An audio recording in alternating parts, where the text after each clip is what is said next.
evening, ladies and gentlemen. Thank you again for being here.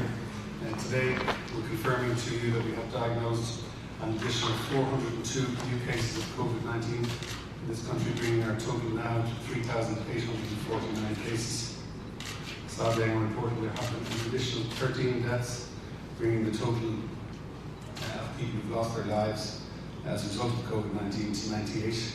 And I'd like to take this opportunity on all of our behalves to express condolences to the families and to the friends of the people concerned. Of all of the deaths, of the additional deaths I should say, the median age of those is 92. 9 of them are males, 4 are females. 9 occur in the east, 3 in the west and 1 in the south. And 10 have been identified to us as having underlying conditions. With a more detailed analysis of cases to midnight on Tuesday night of this week, that's 3,282 cases. 932 of those, or 28% of them, were hospitalised. 4% of them, or 134, were admitted to intensive care, and there were 91 deaths at that point, or 2.8%. We had reports of 160 clusters of varying sizes involving 659 cases in total. 841, or just over 25%, and we reported as healthcare workers. The median age of all of those cases is 48, and 60% of the cases were reported to be as a result of transmission in the community. There's a little bit more detail on 148 cases that were admitted to intensive care units. 109 are still in intensive care as that analysis was done. 25 people have been discharged from intensive care. 14 have lost their lives in intensive care. 107 of that 148 were male and 41 female. And the median age of the intensive care admissions was 62, and 112, or 76%, were associated with an underlying medical condition. A little more detail on the deaths. Of the 98 so far, 68 of those are male, 30 of them are female. The median age of deaths overall is 82, 85% of them over the age of 70 years. 80% of them are associated with an underlying condition, and 75% are reported as having occurred in a hospital environment. As you know, we conduct twice weekly market research to identify a number of things that are important either in terms of the message and how it gets through and how it's understood, people's mindsets in preparation for some of the measures we have in place. And just to share a brief few pieces of information from the latest information arising from research that we did today. 87% of the population say that they know what steps to take when they have symptoms, and that's increased from 77% last week. 86% of people say they have adapted to the changes, although in the under 35s that's slightly lower at 77%. And 87% say the reaction of government to these measures is appropriate. And I might just say a final word about myself. I know some of you know I was in the healthcare setting. I went to St. James's Hospital on Tuesday night. And the reason I'm referring to this is because I went to see an empty waiting room at 10 o'clock on Tuesday night. And a lot of staff in the hospital who were reporting to me a very significant reduction in the numbers of people who were presenting to healthcare environments. And that's a concern to us. It's still the situation that many of the significant reasons why people need to go to hospital, visit GPs, are still there. The population is still experiencing significant health events. And there has been concern expressed by others, and I'm adding my voice to that many people are staying away when they simply should not stay away. So on Tuesday night, I didn't ignore some symptoms I had. I'm advising the public to not ignore symptoms. Trust the health service to know what to do and how to protect you from picking up COVID. That's the job for the hospital, that's the job for the GP, to ensure that you don't pick up these infections in the course of your presentation. If you have pain, or you have a lump, or you have a concern, consult the health service in the way that you ever would have. It's really important that we get that message across. We do not want people with potential serious illness or serious complications of illness staying away when they should not because of fear of COVID. Thank you. Dr. Ashton Cush of Virgin News. Can I ask you where we are currently on the graph and how soon or where we are as regards the surge, the expected surge that's been spoken about over the last number of weeks? So we've seen an increase in cases overall, day on day, such that I think we've identified for you before that the infection at the early stages grew at around 33% day on day, was growing exponentially, and the impact of the various measures that the public have worked with us in implementing has reduced that. I think we said in recent times it was at least half. We think it might be as low as 10% in terms of growth. So we're seeing continued improvement in terms of that. The number of cases overall, just giving us clear evidence that we have flattened the curve, but we need to flatten it further. And over the next week or so in particular, we will see the full impact of the measures that were approved by government on Tuesday of last week and also on Friday of last week. In particular, in relation to those measures on Friday, we know we haven't seen the effect of that yet. So we expect to see continued improvement. We certainly hope to see that over the course of the next number of days, such that by, let's say, the end of next week, we will see a figure that we hope will be significantly below 10% in terms of day-on-day growth of this infection. We know that if we continue to grow at the rate of 10%, that it is going to cause a challenge for our health system. If we improve further from that, we may be in a position to avoid some of the significant impacts of that. And that's why we continue to emphasise, although we've made significant progress in flattening the curve, we need to flatten it further, push the peak further into the future, suppress the peak further, and ensure that it doesn't grow to a point that it creates a challenge for us in terms of managing the health system. The Taoiseach said today that it is likely that measures, more stringent measures put in place, will remain in place for a longer period of time than the 12th of April. Is that the most likely scenario in your view? It's difficult for us to say with certainty. We won't be surprised if we find ourselves coming close to the 12th of April, but we need to ask the public again to work with us to ensure that we continue to see, if you like, the benefit of the measures that we have in place. And we'll know fully, as I say, towards the end of next week, what the position is. In other words, what the day-on-day increase and the other measures that we track in the population, we'll be able to make a better assessment of where we stand. Do we need further improvements, or have we in fact turned the corner? We'll be in a better position to answer that question. We're seeing continued improvement. Things like the reproductive number, the percentage day-on-day increase in the scale of the epidemic, and so on. We've seen progress on that now for a number of weeks. We want to continue to see that progress. And but we only, in retrospect, we know that it's hard to absolutely predict how far we'll get in terms of that improvement. We're hopeful. Paul from the Irish Examiner. Just to follow up on what Ashton asked, when you're meeting to discuss those measures and the extension of them, how much does the public impact play into your thinking, or are you purely coming at it from a public health point of view? No, we're very conscious of the scale of impact that this is having on society, and the asks that we've made, whether it's in terms of people in the education system, in the workplace, in society generally, and on each of us in our day-to-day family lives. The impact that that's had on the population, the ask of the population is very significant. So it weighs heavily on us. And we don't come to government asking for measures like those that we've had to come and ask for on 3 occasions so far, without giving very significant consideration to that. And for the most part, this has been said not just by me, but by the Taoiseach and the Minister for Health and others. And this is unprecedented territory in terms of the arrangement we now have in place in society. But society has worked really well for us, with us, I should say, in very high levels of compliance that we've had to extend and continue to ask for further forbearance, if you like, and understanding. And we think we're getting that. And you can see it in all the evidence around us. We track that then in a variety of different ways. We track it in relation to the disease and a number of measures, and obviously the total number of cases is important, so also is the number of admissions each day to the intensive care unit, for example, the numbers of admissions to hospitals. Other things that we track that are important to us is the number of contacts that arise for each individual case.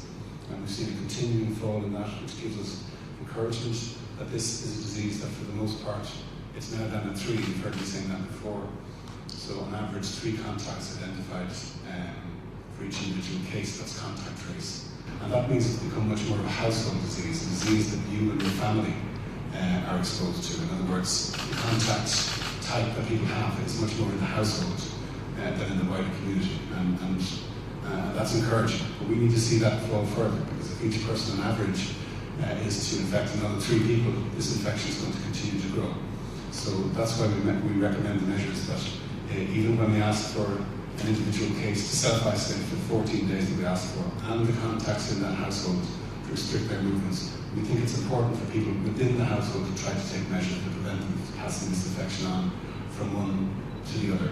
So those are some of the measures that we will track. We'll be back tomorrow morning to discuss with the National Public Health Emergency Team the suite of, if you like, criteria that we need to identify that will help us to answer the question that Ashton asked me a moment ago about what will happen on the 12th of April. Will we continue? Will we recommend that some of the measures are lifted? The other thing that we'll really be looking very carefully at is ensuring that our response capacity, if we were to consider lifting some of these restrictions, we would have to be sure that we can have very aggressive case finding, case detection, contact tracing, capacity in place, as well as capacity to continue to isolate any cases that arise as strictly as we possibly can.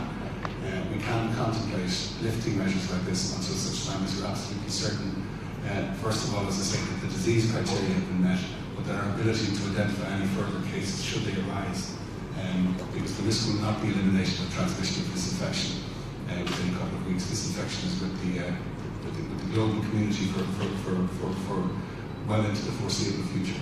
And until we have a strong public health response consisting of case detection, contact tracing, testing and isolation, quarantine verifiably in place, we won't be able to recommend lifting these measures. And we're working hard to ensure that we have that. In the Dalton case, Stephen Donnelly raised the case of a nursing home in which he said around 70 people have been tested positive. Speaking on clusters, you mentioned clusters for the last couple of weeks, and we know that there's around 150. Would this nursing home, would this be an outlier in terms of its size? So certainly the average cluster size is very small, so it's somewhere in the region of 4 or 5. So a cluster is really just a group of linked cases that can be traced or linked to one another. Most clusters, in terms of the number of them, occur in individual households where you have linkages of cases between members from your family or household. But we're concerned about any outbreak of any size in an environment of the kind that you're describing. Because even if the cluster is small, it's happening in a context where there are other patients who have not picked up the infection, where there are staff members who have not picked up the infection. That carries a twofold risk. One, it carries the risk of spread to those other vulnerable residents of those locations, and it also carries the risk of spread to the staff, which has 2 further effects, obviously. It takes those staff out of the workplace where they're needed, and it also carries the risk of the transmission into the community arising from those staff who then go back home into their families and so on, present a risk of infection to them. Thanks. Tony Cornwall Thomas, Journal.ie. Firstly, welcome back. Thank you very much. I just had a question in relation to swab testing. Currently, you're employing swab testing. I'm just wondering, are you considering using serum tests? And if you do start using them, where do you think they could be useful? So there's a number of different types of tests being discussed both in Ireland and globally, and we're looking at the evidence around that at the moment. I guess one of the things to say is that there's a lot of talk about antibody testing. Antibodies are, testing for antibodies is essentially a test of immunity, so it shows whether someone has had the infection in the past. The earliest stage at which antibodies increase in the blood, typically it's at least 9 days, so they're really not a good measure of current infection, and they're not a good test when it comes to the reason that we're testing, which is to identify cases early and contact trace. And as Dr. Dillon has said, as we move forward and would like to lift restrictions, a key part of our thinking around that will be our ability to test and contact trace effectively. And so at present, our key testing is PCR testing, and from the perspective of identifying cases, current cases, it will remain PCR for the time being, but we are actively looking at all types of tests that are being developed with a view towards ensuring that if and when the evidence around any of those becomes strong enough to use them, that we can move to use those tests as well. Tony, just in relation to the median age of the people who passed away, it's 98 people, and I think 23 of those people had no underlying condition. Just wondering, do you have a median age for those patients? Yeah, so overall median age for those who've lost their lives sadly is 82. It's 62 for intensive care admissions and 46 for the disease overall. But for people who didn't have underlying conditions, you don't have a median age for No, that? I haven't done that calculation. Okay. No, I haven't. Finally, do you have figures yet for people who've recovered from COVID-19 in Ireland? So some of the figures I've given you there around discharges from ICU will give you some initial picture on that.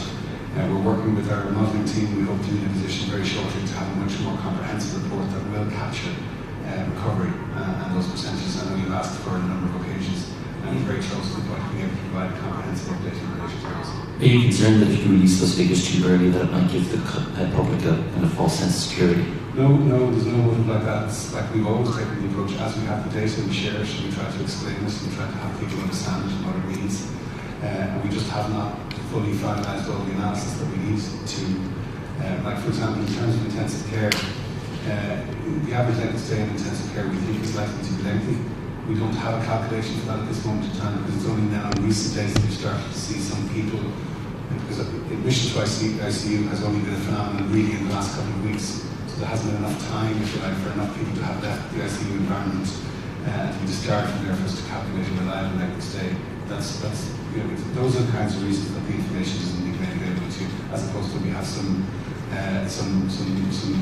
other calculation that's guiding us as to why we shouldn't release any information. Hi Tommy, Shane Beattie from News Talk. Paddy Mallon was on News Talk this morning, essentially suggesting that we change our testing policy, that we forget about, in some regards, the community testing. We put all the resources, right now as we have them, into testing healthcare workers and also nursing homes, that would be more effective. Is there a reason we're not doing that at the moment? So we are focusing our testing towards those groups and also the people in hospital settings who have significant symptoms, hospitalised cases and people who are unwell with this, or significantly unwell with this disease. So prioritisation is applied to the criteria identified by GPs to recommend people to go forward for testing. We want to ensure that that's the case. What we've now done in terms of the arrangements that we have in place is there is a challenge in terms of getting everybody tested to say, in effect, let's not wait for the result of the test to decide what our contact tracing policy should be. Let's, in effect, start to contact trace on the basis that if a person is being recommended for a test, we should contact trace in relation to that. And that's our contact tracing policy now, which is a change from what we was contact tracing previously in respect only of confirmed cases. It's now contact tracing in relation to suspect cases. That will change again when we increase our testing capacity to keep the focus of our contact tracing teams on those who have a high likelihood of having this disease. That was a decision we made on Tuesday at the NEFIT. Yeah, Brady, can I ask you about contact tracing in terms of, do we have enough resources for contact tracing? And what are those changes likely to be in the way that we do contact tracing? Well, as Dr. Hoolan has pointed out, contact tracing is really important in our strategy for the prevention of this infection. And we have been training up large teams to carry out this contact tracing in our community to increase our capacity. And as Dr. Hoolan has already stated, it is part of our strategy for when we actually identify it's the right time to actually start lifting these procedures. We need to have a very robust teams of contact tracing in place so that we can actively case find and contact trace all of these new cases that will develop within our society. So it's very important, and we are gearing up, training very large teams to carry out this at the moment. And just finally, tell me, a lot of people were concerned Tuesday night with yourself, and they obviously heard about your trip to hospital. How was your health? So, good. I've been started on some new medications I wasn't on before. It's part of the aging process and something I have to accept. I responded to some symptoms at an early stage, not necessarily always the symptoms that people respond to, including doctors. We're not always the best following our own advice, but I did respond quickly, and I was looked after well in a hospital, as I say, that was not as busy as I think it should be. And that's why I'm saying the message to people listening is that if you have symptoms that are causing you concern, if you have a concern about pain or a lump or a new sensation you haven't experienced previously, contact your GP or attend the emergency department and let the health service decide what the best way is of protecting you from picking up this illness or picking up this this illness from you, you should still respond to those symptoms as an individual, and you will be looked after by the health system. Thank you. Tony, I just noticed on the important paragraph that you have outlined there about ICU, 14 deaths from ICU. And I'm probably, it's not that I'm surprised, but I'm struck by it, because there were 98 deaths in total. And I just wonder about the non-14 deaths, which was that 84 deaths. They never went to ICU. So how, it's an awful question, it's such a different route for the disease to end in somebody dying. How come they wouldn't have ended up in ICU? Or can you give us a picture about why that's different? Why is it only 14 who went to ICU who died, and yet it's 84 or whatever who never got to ICU who died? Is there any way of explaining? I'll just give us an idea. Yeah, sure. So it's not a certain pathway that every patient follows, and sometimes people will have severe illness. They will die outside of hospital environments. That has happened in some situations, sadly. Some people have died in nursing home environments without getting into hospital. Other people, ICU or intensive care admission is not identified as the most appropriate thing for a person in clinical terms at a point in time. That might also be part of it. Maybe it gives me the opportunity to point to one thing. Our number here is a number that identifies people who have died where a laboratory confirmation of COVID has been identified for that person.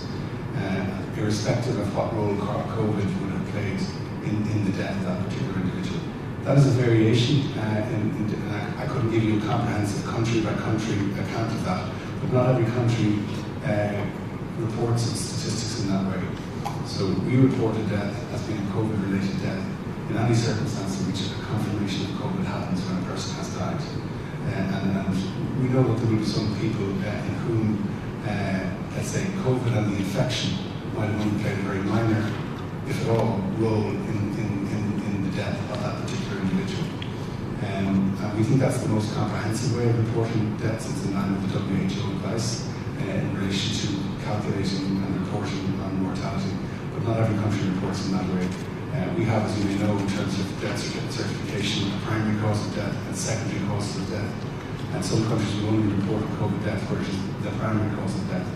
And that won't be the case in all 98 of these cases. So people with underlying conditions may not have ended up in ICU because it wouldn't have been beneficial, really, it wouldn't have done that job for them.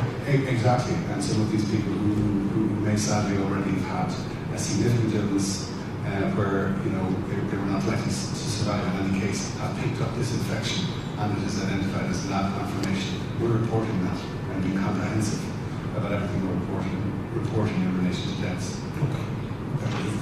Thanks, George. Thanks, Pat Lee from the Irish Times. I understand it's a moving target, but as things stand, are you on course to avoid the scenario that you would have too many people for the ICU beds available and that sort of nightmare scenario in which they're overwhelmed as things stand? So what I would say is, like, if we keep growing at the rate we're going, we won't avoid that scenario. So we need to keep improving. But there are two ways in which we do that. One is to keep improving and trying to suppress and drive down the rate of growth of this epidemic. Hopefully we get it down to zero, because that's the point at which we hit the peak and it starts to drop. We're not at zero, we're at about 10% at this point in time. If we make further improvement, the point at that peak gets further into the future and that peak gets smaller. So that's one strategy, and that's the most important one, because that's what keeps people well as long as possible. And what we want to do is to ensure that we keep people well and protect people and as many people as possible. It's absolutely clear from the data that we have in suppressing the wave and flattening the wave in the way in which we have, we've saved many lives as a country in doing that. People who have not picked up this infection, they've not developed the complications that 20% of people may develop. They've not ended up in the 4% of people who get admitted to intensive care, or the 2% of people who sadly have lost their lives. So very significant numbers of people have already been protected from that. We're hopeful that we continue to protect people and protect even more by suppressing the infection. But the second way, and the most able to come in on this, is to have a capacity, should we need it, to be able to expand the capacity of intensive care admission facilities and so on. Should we need it? But our strategy isn't to admit people to intensive care. Our strategy is to prevent people from needing admission to intensive care, and in the event that we're not fully able to do that, to be able to provide extra capacity for that. If you might want to. Yes, just in terms of expansion of the surge capacity within hospitals for both intensive care and generally, there are already plans in place across hospitals to grow the number of intensive care slots and grow the capacity to ventilate patients. Our current number of intensive care beds is 312, but we have plans to more than double that in response to this, and we will go further if we need to. We're also acquiring more ventilators to ensure we have reasonable capacity there. On general hospital beds outside of ICU, we're also expanding. We recently concluded an arrangement with the Private Hospital Association, which is very welcome, which brings an extra 2,000 beds into scope, which we would see as being capable initially of dealing with urgent surgeries and other diagnostics and other procedures, but is also available in the events that is necessary for COVID-19 support. When will you be likely to have the extra 300 beds on stream? They will surge against the requirements, so that will happen as the demand for beds rises. But we're looking at now a 3 to 4 week period, and we're planning to 3 to 4 weeks out. I think, as you can hear, the data and the messages in the data are moving, and thankfully small signs of improvement, but still, as the CMO says, we need a lot of focus on making sure that the measures are in place, continue to be in place, and they will hopefully deliver improved outcomes, which can have the effect of reducing the peak in intensive care. So we will watch that and plan against that. Thank you very much.